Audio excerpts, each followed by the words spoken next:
प्रियो, एक सेवक को एक संस्था ने सेवा करने के लिए एक स्थान में भेजा। वो जाकर बहुत सेवा किया, बहुत परिश्रम किया, एक व्यक्ति भी उद्धार नहीं पाया। उस नए क्षेत्र में जाकर बहुत बोझ के साथ जब वो बहुत परिश्रम से सेवा कर रहा था, एक भी आत्मा बचाई नहीं गई और एक भी फल जब उसे नहीं मिला, तब वो पत्र लिखा, मुझसे नहीं हो पा रहा इन लोगों के बीच, मैं कितना भी परिश्रम करूं, सेवा करूं, एक व्यक्ति भी उद्धार नहीं पा रहा है। इसलिए अब इस निराशा से भरी हुई सेवा मैं नहीं कर सकता, मैं आ रहा हूं, वापस आ रहा हूं। इस तरह पत्र लिखा। उस संस्था के लोगों ने वापस उसे एक पत्र लिखा, कृपया तुम मत आना। नाश होने वाले लोगों को उद्धार में लाने के लिए ही आप वहां भेजे गए हैं। तुरंत फल नहीं मिला है, इसलिए कृपया उन्हें छोड़कर मत आइए, सेवा को मत छोड़िए। निश्चय परमेश्वर आपके परिश्रम का प्रतिफल देंगे। इस तरह उसे प्रोत्साहित करते हुए वे पत्र लिखे। उस पत्र को पढ़कर वो सेवक और कुछ समय तक बोझ के साथ परिश्रम से सेवा करने लगा। बहुत परिश्रम किया, लेकिन फिर भी प्रतिफल नहीं मिला। कलीसिया में उन्नति नहीं थी, आत्माएं बचाए नहीं जा रहे थे, जागृति नहीं थी। फिर से वह हताश और निराश होकर पत्र को लिखा, सारी कोशिशें मैंने कर ली, लेकिन प्रतिफल मैं नहीं देख पा रहा हूं, मैं आ रहा हूं। उसके बाद अंत में वे लोग उसे एक टेलीग्राम दिए। वो क्या है कि ट्राई विथ टीयर्स, आंसुओं के साथ कोशिश करो।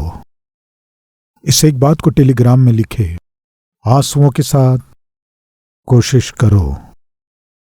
उसे पढ़कर वो सेवक सोचा, सारी कोशिशों को मैंने किया है, इस तरह मैं लिखा, लेकिन आंसुओं के साथ कभी कोशिश नहीं किया, आंसुओं के साथ प्रार्थना नहीं किया। अंत में ये कोशिश भी मैं करूंगा, ये सोचकर आंसुओं के साथ प्रार्थना करना, सेवाकाई करना, प्रचार करना वो प्रारंभ किया। उसके बाद कभी भी वो उन लोगों को पत्र नहीं लिखा, पत्र लिखने की आवश्यकता भी नहीं पड़ी। उसकी की गई सेवा फलवंत हुई। प्रिय भाई और बहनों, सारी कोशिशें कर लिया ब्रदर, सारी कोशिशें कर लिया पास्टर जी, प्रतिफल मैं नहीं देख पा रहा हूं। अगर आप आज कह रहे हैं तो मेरा प्रश्न है, क्या आप आंसुओं के साथ कोशिश किए हैं? आंसुओं के साथ प्रार्थना किए हैं? अगर वो कोशिश आपने नहीं किया है तो आज कीजिए। निश्चित रूप से परमेश्वर आपको उत्तर देंगे। हो सकता है जो उत्तर आप चाहते हैं वो आपको ना मिले, लेकिन परमेश्वर निश्चय शांति देंगे, सुकून देंगे। भजनकार कह रहा है, मेरे चारों ओर के लोग मुझसे सवाल कर रहे हैं, तुम्हारा परमेश्वर कहाँ है? इस सवाल का उत्तर ना दे पाकर रात के समय तेरी उपस्थिति में मैं विलाप कर रहा हूं। प्रियो, ये भजनकार कह रहे हैं, यदि सारी रात मैं रोऊं या आंसू बहाऊं, लेकिन सुबह होते ही परमेश्वर क्या करेंगे? आनंद को देंगे। कितना अद्भुत परमेश्वर है प्रियो। आप में से कितने लोग ऐसे अनुभव में से गुजरे हैं? पूरी रात बहुत ही दुख, संकट और वेदना में से होकर गुजरा हूं, लेकिन सुबह होते ही परमेश्वर मुझे बहुत ही आनंद से और शांति से भर दिया है। मेरे आंसुओं को मैं भूल गया हूं कहने वाले एक बार हाथ दिखाएंगे? यस, कितना अद्भुत परमेश्वर है प्रियो। इसलिए हमें क्या करना है? भजनकार कह रहा है, रात के समय मैं प्रशंसा करूंगा। यानी अर्थ क्या है?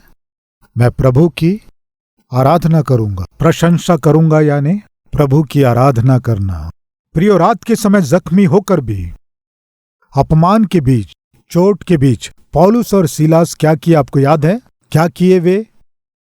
एक ओर सारी रात प्रार्थना किए, दूसरी ओर प्रभु की वे स्तुति किए, यानी आराधना किए।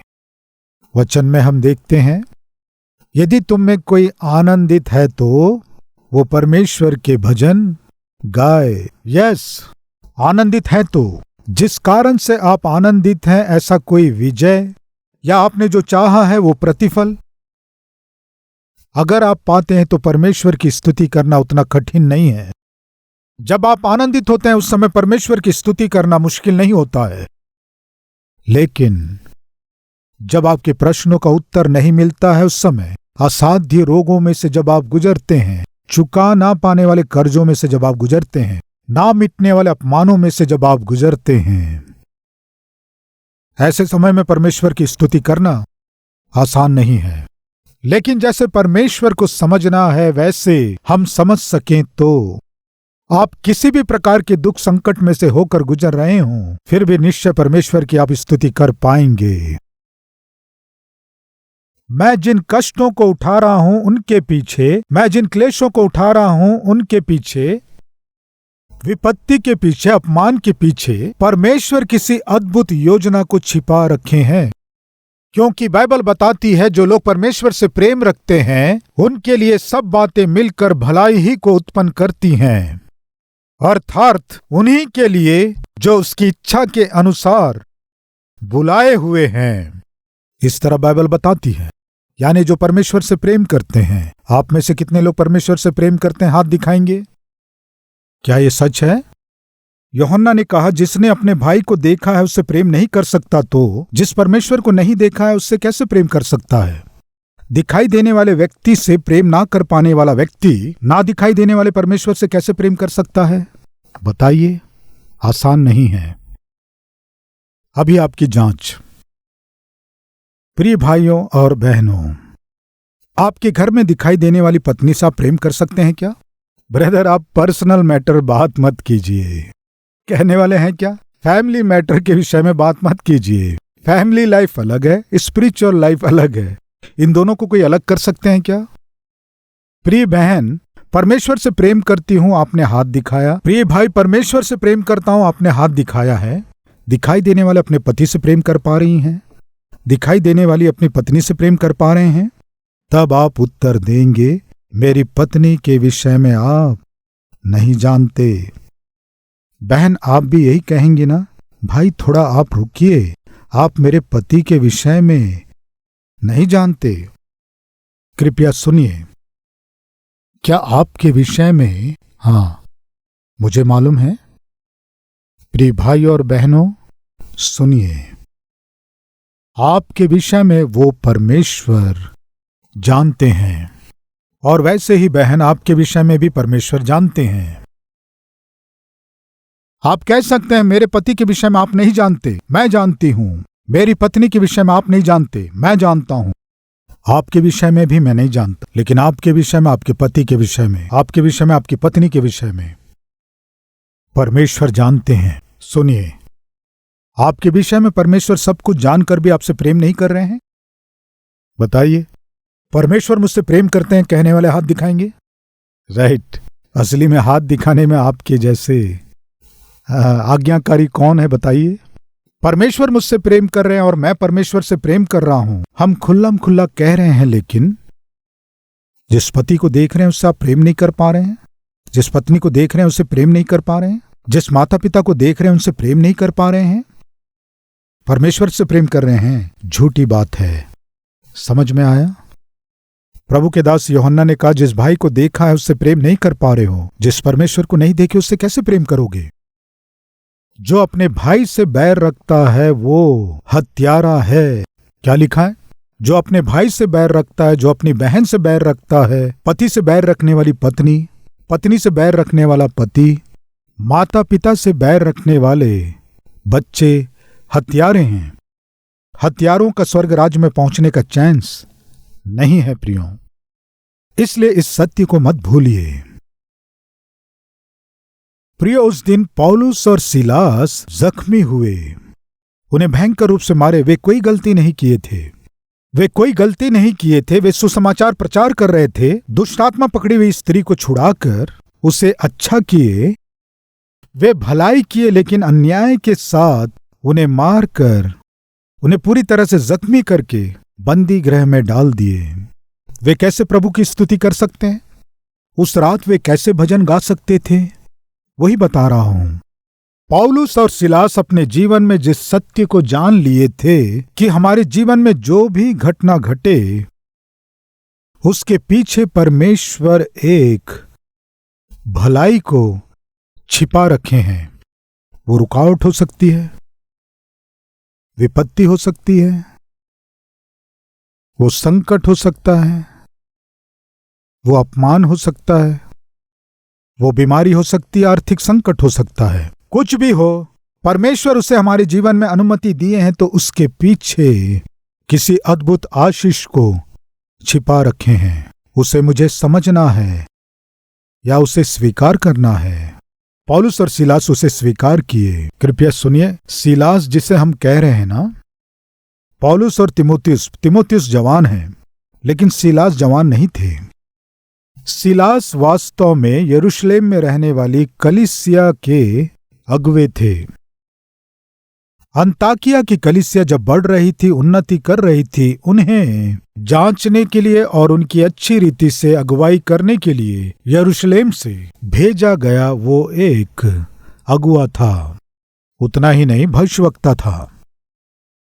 तिमुथियुस और मरकुस की उम्र कम थी। ये दोनों जवान थे, लेकिन सिलास जवान नहीं थे, बुजुर्ग थे।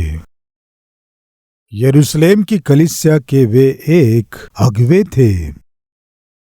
इसलिए पौलुस और सिलास ये दोनों परमेश्वर को, परमेश्वर की इच्छा को, परमेश्वर की योजनाओं को जानते थे। वे घायल किए जाने पर भी उन घावों को देखते हुए परमेश्वर से सवाल नहीं किए, ये क्या किया आपने? हम अपने प्राण को खतरे में डालकर सुसमाचार सुना रहे हैं तो आप हमें ये इनाम दे रहे हैं? ऐसे कर रहे हैं हमारे साथ?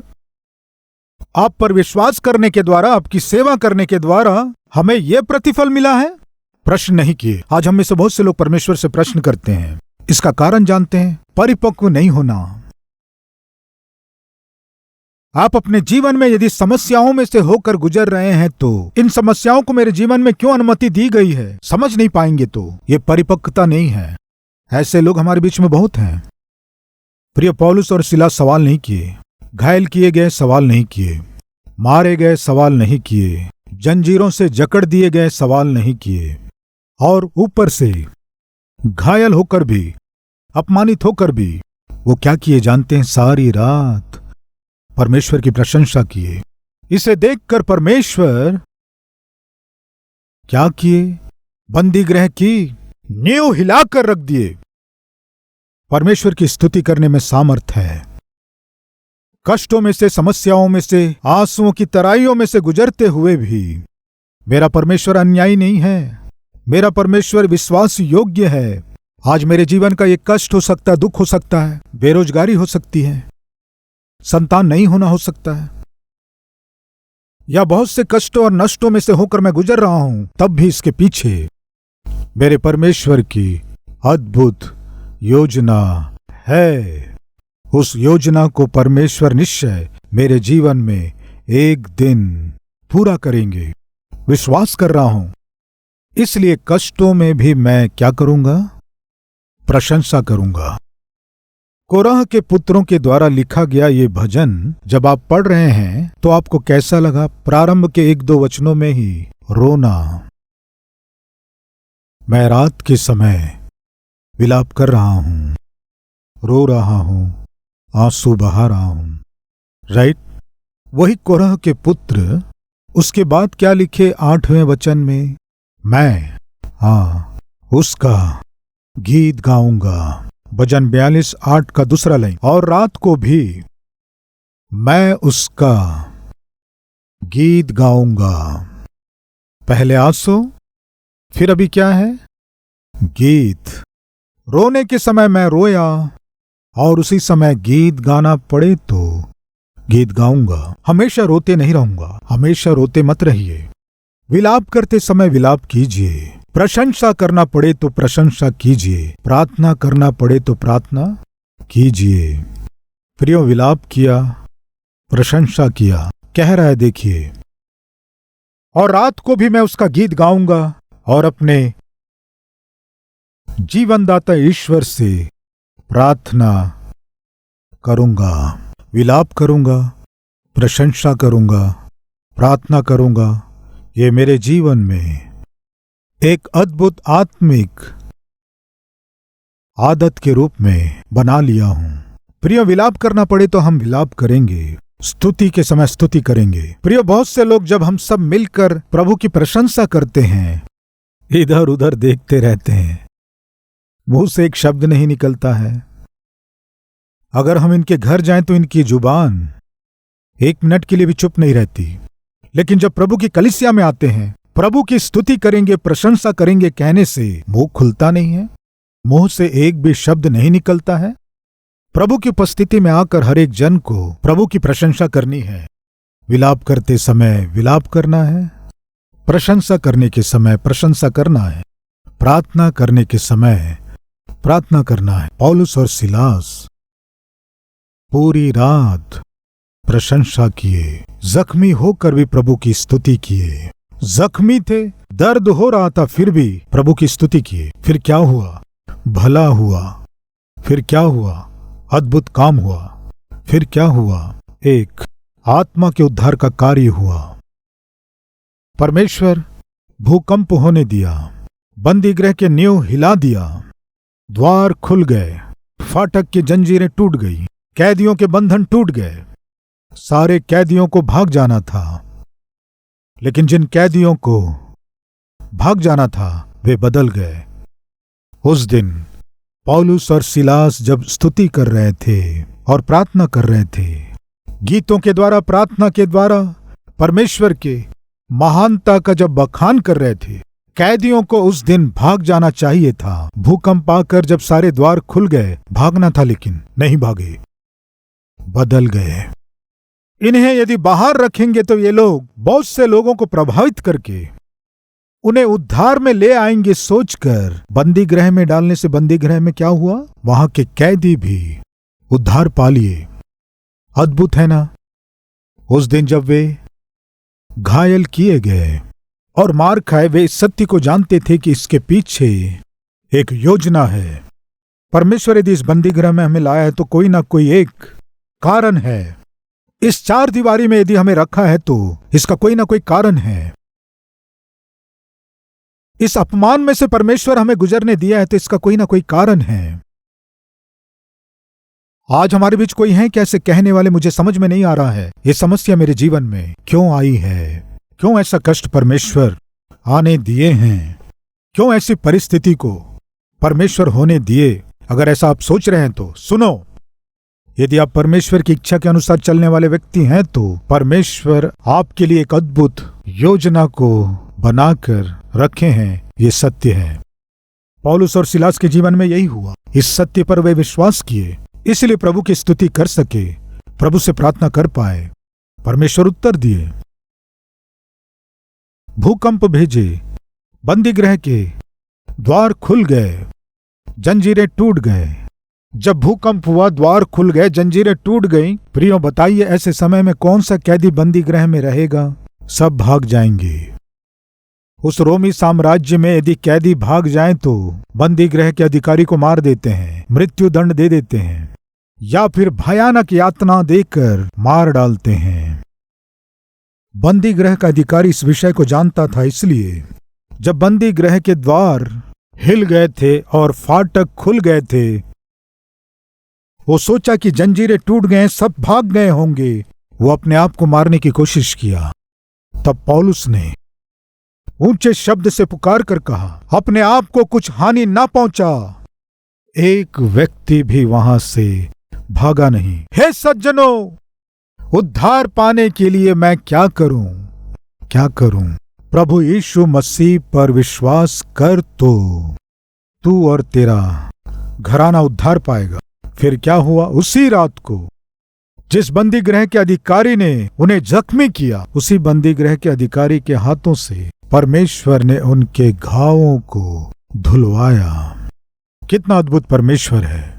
प्रिय भाइयों और बहनों, आप विश्वास करेंगे तो जिन्होंने आपको घायल किया है वे ही आपके घावों को धोएं। इस तरह मेरा परमेश्वर करने जा रहा है।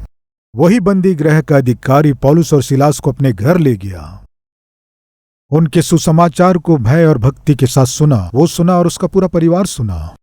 उसी रातों रात वो पूरा परिवार उद्धार पाया और पूरा परिवार उस रात बपतिस्मा लिया। बंदी गृह में महान अद्भुत कार्य क्या हुआ कहने से बंदी गृह के अधिकारी का परिवार उद्धार पाया।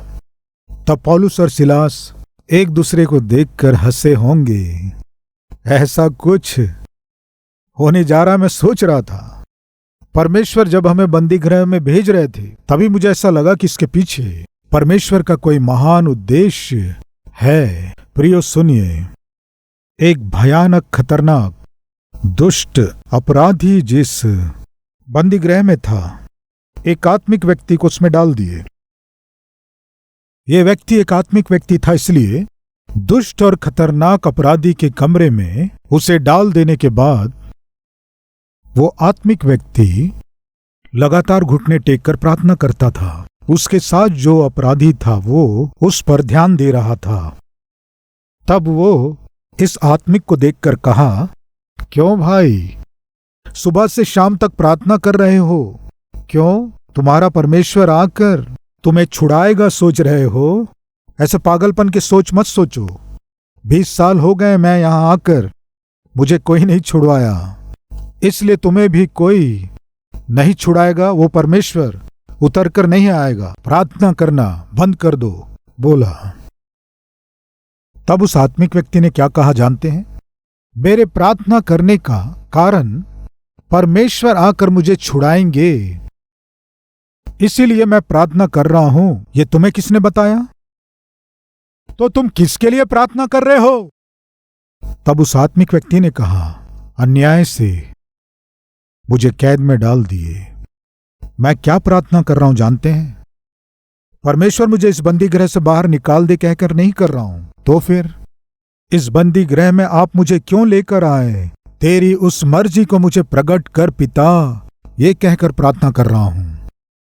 क्या तुम्हारे बंदी गृह में डाले जाने के पीछे भी परमेश्वर की एक अद्भुत योजना है क्या? मेरा परमेश्वर अपने बच्चों के जीवन में बिना किसी कारण के सिर के एक बाल को भी नीचे गिरने की अनुमति नहीं देंगे।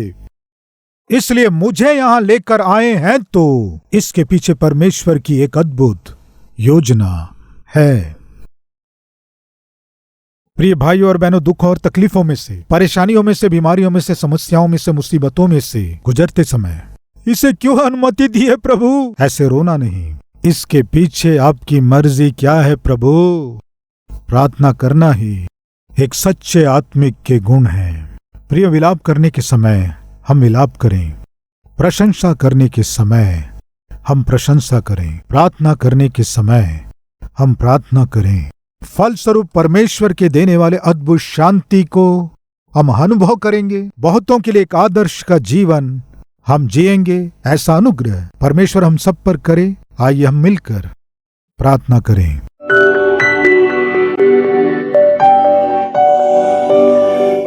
महान पवित्र प्रेमी परमेश्वर पिता, कई बार हमारे जीवन के कष्टों को हम देखकर, दुख बीमारियों को देखकर, मुसीबतों को देखकर शैतान और शैतान के लोग, कहाँ है तुम्हारा परमेश्वर? उपवास रहकर प्रार्थना करते हो ना? आंसू बहाकर प्रार्थना करते हो ना? सुबह से शाम तक प्रार्थना प्रार्थना कहते हो ना? ईमानदारी से भेंट देते हो ना? दशमांश देते हो ना? सुसमाचार के लिए सहायता करते हो ना? कहाँ है तुम्हारा परमेश्वर? कई बार शैतान और शैतान के लोग जब इस सवाल को करते हैं, उत्तर ना दे पाकर, उत्तर नहीं होने से, उत्तर कैसे देना है ना जानकर, हम कई बार रोए हैं पिता। लेकिन एक बात सत्य है, आपसे जो प्रेम करते हैं उनके लिए सब बातें मिलकर भलाई ही को उत्पन्न करती हैं, अर्थात उन्हीं के लिए जो उसकी इच्छा के अनुसार बुलाए हुए हैं। ये सत्य है पिता। रास्ता दिखाई ना देने वाले मार्ग में से, विपरीत परिस्थितियों में से अगर हमें जाना पड़े तो आपकी ओर देखते हुए, आप पर निर्भर होकर मेरे जीवन में मेरा परमेश्वर ऐसी परिस्थिति को अनुमति दिया है तो निश्चय इसके पीछे परमेश्वर की एक महान योजना है। मैं विश्वास करके आगे बढ़ूंगा। मेरे परमेश्वर पर शक नहीं करूंगा, प्रश्न नहीं करूंगा, निराश नहीं होऊंगा, हताश नहीं होऊंगा, संदेह नहीं करूंगा, भरोसा करूंगा। मेरे परमेश्वर पर ही भरोसा करूंगा। उनके उत्तर देने तक मैं विश्वास करूंगा। उत्तर देने के बाद स्तुति करूंगा, प्रार्थना के जीवन को आगे बढ़ाऊंगा। यह मेरा निर्णय है। पिता, ऐसे जितने लोग कहकर अपने जीवन आपको अर्पण करते हुए जिस हाल में है, अपने जीवन के हर एक बोझ को, हर एक जिम्मेदारी को जो आपके हाथों में सौंप रहे, उन्हें आशीष दीजिए, उन पर दया कीजिए। यीशु मसीह के नाम से मांगते हैं पिता, आमीन।